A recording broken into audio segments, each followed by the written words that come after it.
Hola y bienvenidos a la lección del subjuntivo. So we've been talking a lot in class about this concept of the subjunctive and what is it and why do we use it. So this is a video that's going to kind of start us on this path towards a concept that's very, very specific to the Spanish language. So in this video, our goal is to learn how to form it and also to start using it with particular types of verbs. So we'll go ahead and get started. Make sure that you have your Spanish notebook out and that you are taking notes so that you can refer back to these if you ever need to. Okay, so here we go. So we already know that when we say that someone wants to do something, we use querer plus an infinitive. So we've been doing this since Spanish 1. So if I want to say, I want to win the game, quiero ganar el partido. She wants to visit her family, quiere visitar a su familia. And queremos ir a California. So we want to go to California. There we only have one subject in each sentence. Okay?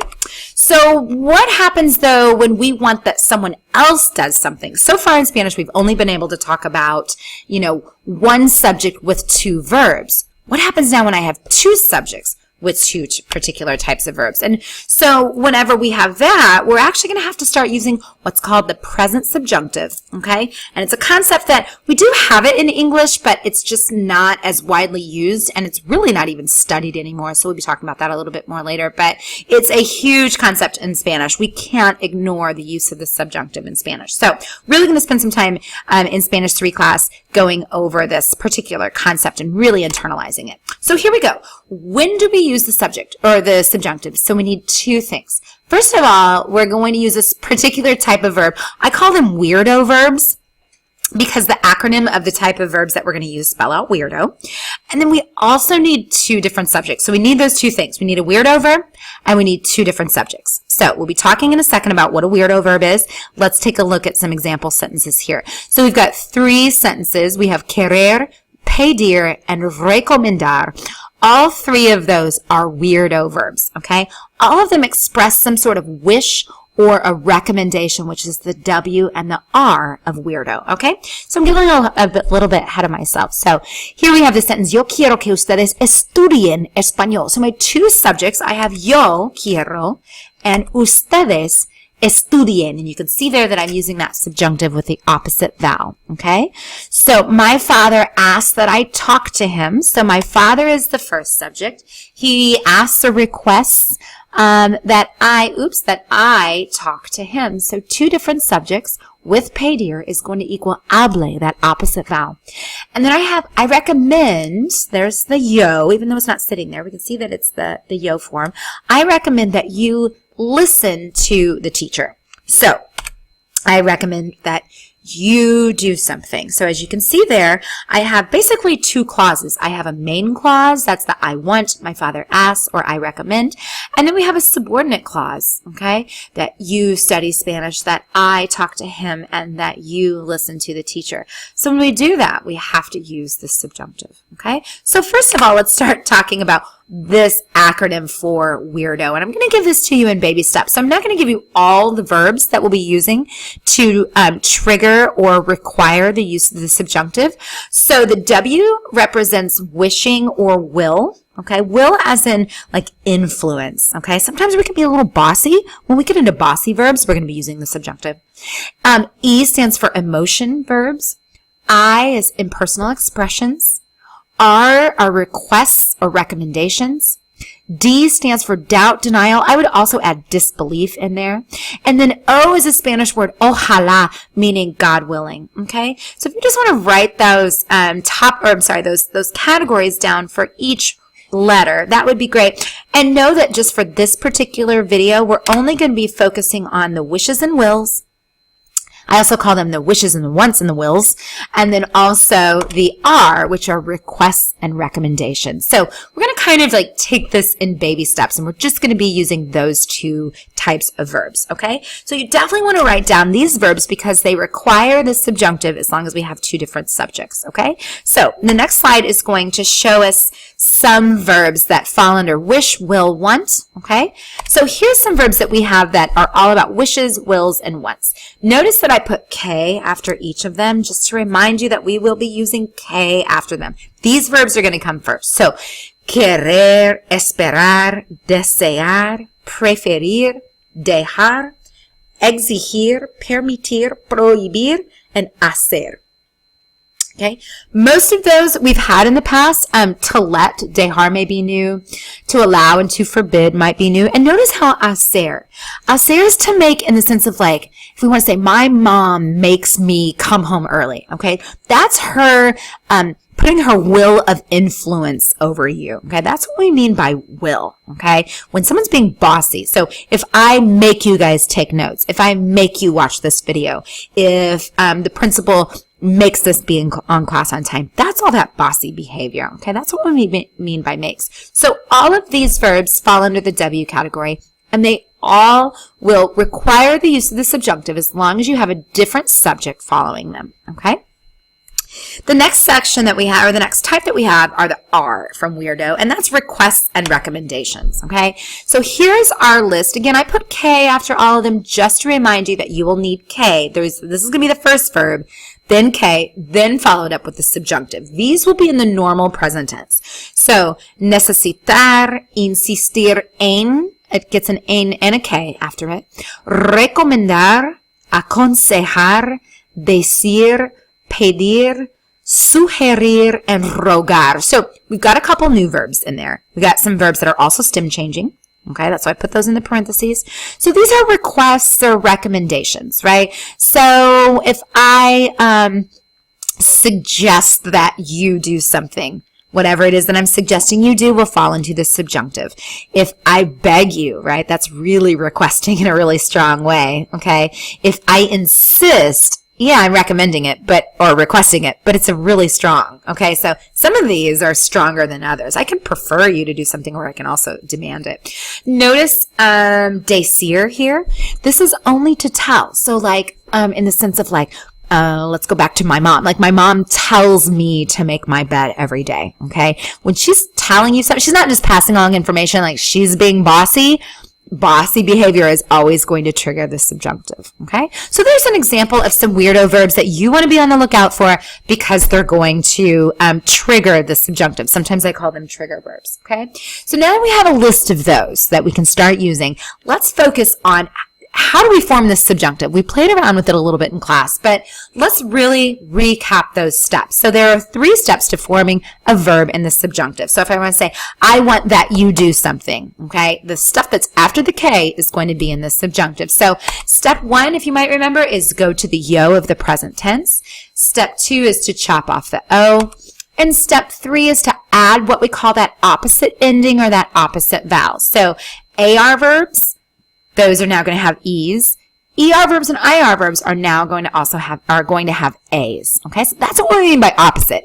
It's opposite in the way that the normal present tense is. Okay, so I've got several slides that will demonstrate this in action. You'll get to see the full conjugation of these verbs. All right, so let's start off with tomar. Okay, so we go to the yo. That should be tomo. We chop it off. That went kind of quick there. Sorry about that. Here, let me do that one more time. Oops.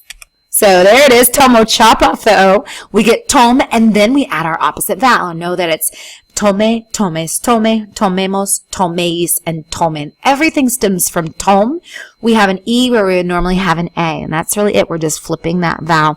Notice that the endings are the same. Notice that yo and usted are the same. That's not a problem. We'll just use subject pronouns where we might have some confusion. Okay, so they're exactly the same, but that's no big deal. We'll throw yo or el or ella in there or whatever. Okay, so that's a regular AR verb. Let's try, oops, there goes the O. Sorry about that. There goes, yeah, let's try comer. Okay, so we have como, we chop off the O, we get com.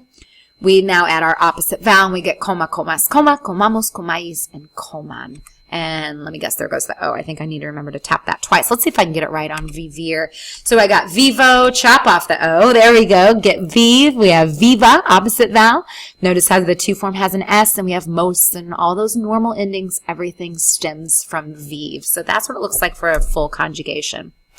So remember that these same rules apply for verbs that are irregular in the yo form of the present tense. The rule is go to the yo, no matter what the yo is, as long as there's an O sitting there, okay? So don't forget for all of these verbs too, like salir and hacer and traer and all of those, we just go to the yo, chop off the o, opposite vowel. Okay, so there you can see tener, okay, in its full conjugation. We go from tango, and that's what it looks like.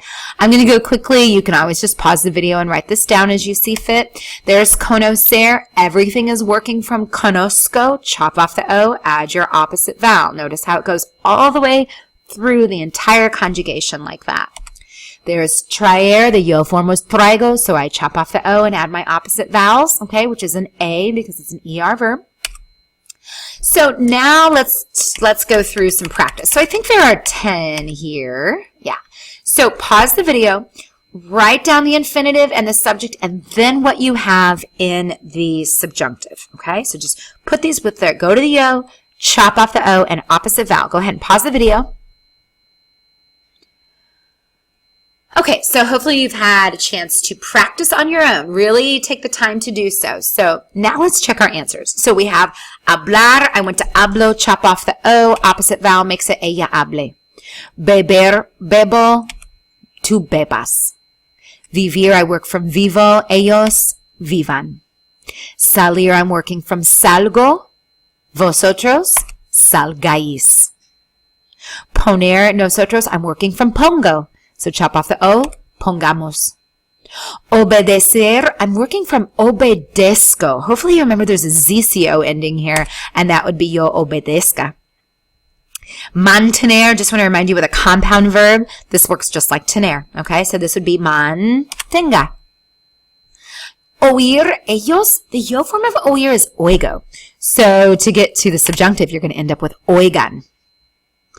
Escoger was a spelling change verb in the yo form. So that means it's escojo with a J, which means it's escojamos. Remember, G's tend to J's before O's and A's. And now we finally see this verb with an A ending because it's an opposite vowel. And then we have distinguir is, hopefully you remember to drop that U, distinga. Remember the gu drops its U before an O or an A. Okay, so we can play around with those some more in class. Hopefully you did pretty well. I just have a few more things to mention before we wrap up here. So there are some verbs like sakar, these kar, gar, zar verbs that if we chop off the AR and we put our opposite vowel, we're going to end up with sase.